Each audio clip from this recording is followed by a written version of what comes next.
शिरडी वाले साईं बाबा की व्रत की कथा। कोकिला बहन और उनके पति महेश भाई शहर में रहते थे। दोनों में एक दूसरे के प्रति प्रेम भाव था, परंतु महेश भाई का स्वभाव बहुत ही झगड़ालू था। दूसरी तरफ कोकिला बहन बहुत ही धार्मिक स्त्री थी, भगवान पर विश्वास रखती। धीरे धीरे उनके पति का धंधा रोजगार ठप हो गया, कुछ भी कमाई नहीं होती थी। महेश भाई अब दिन भर घर पर ही रहते और अब उन्होंने गलत राह पकड़ ली थी। अब उनका स्वभाव पहले से भी अधिक चिड़चिड़ा हो गया। एक दिन दोपहर को एक वृद्ध महाराज दरवाजे पर आकर खड़े हो गए। उनके चेहरे पर गजब का तेज था और आकर उन्होंने दाल चावल की मांग की। कोकिला बहन ने दाल चावल दिए और दोनों हाथों से उस वृद्ध बाबा को नमस्कार किया। वृद्ध बाबा ने कहा, साईं सुखी रखे।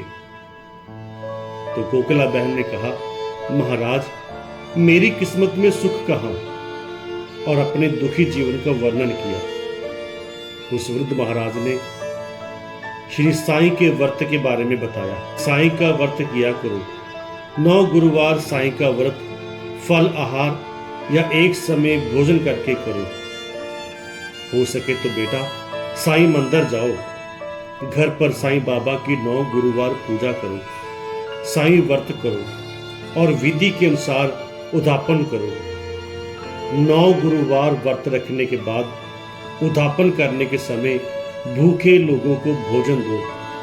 साईं बाबा की आरती की किताबें लोगों को बांटो। तो देखना साईं बाबा तेरी सभी मनोकामना पूर्ण करेंगे। पर बेटा साईं बाबा पर अटूट श्रद्धा रखना। कोकिला बहन ने भी गुरुवार का व्रत लिया। 9 गुरुवार व्रत रखने के बाद उद्यापन करने समय गरीबों को भोजन कराया। अपनी श्रद्धा के अनुसार साईं व्रत की किताबें बांटी। अब उनके घर से क्लेश दूर हो गया। घर में बहुत ही सुख शांति हो गई। महेश भाई का स्वभाव भी बदल गया। उनका रोजगार फिर से चालू हो गया। थोड़े समय ही सुख समृद्धि बढ़ गई। दोनों पति पत्नी सुखी जीवन बिताने लगे।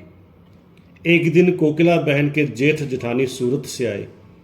बातों बातों में उन्होंने बताया कि उनके बच्चे पढ़ाई नहीं करते, इसलिए परीक्षा में फेल हो गए। कोकिला बहन ने 9 गुरुवार व्रत की महिमा बताई और कहा कि साईं बाबा की भक्ति से बच्चे अच्छी तरह अभ्यास कर पाएंगे, लेकिन इसके लिए साईं बाबा पर विश्वास रखना जरूरी है।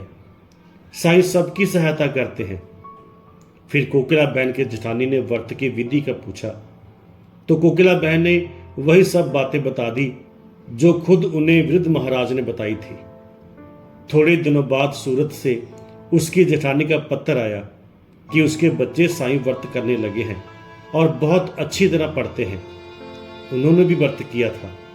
इस बारे में उन्होंने लिखा कि उनकी सहेली की बेटी की शादी साईं व्रत करने से बहुत ही अच्छी जगह तय हो गई।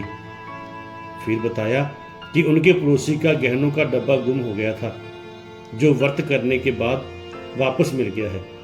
ऐसे कई अद्भुत चमत्कार हुए थे।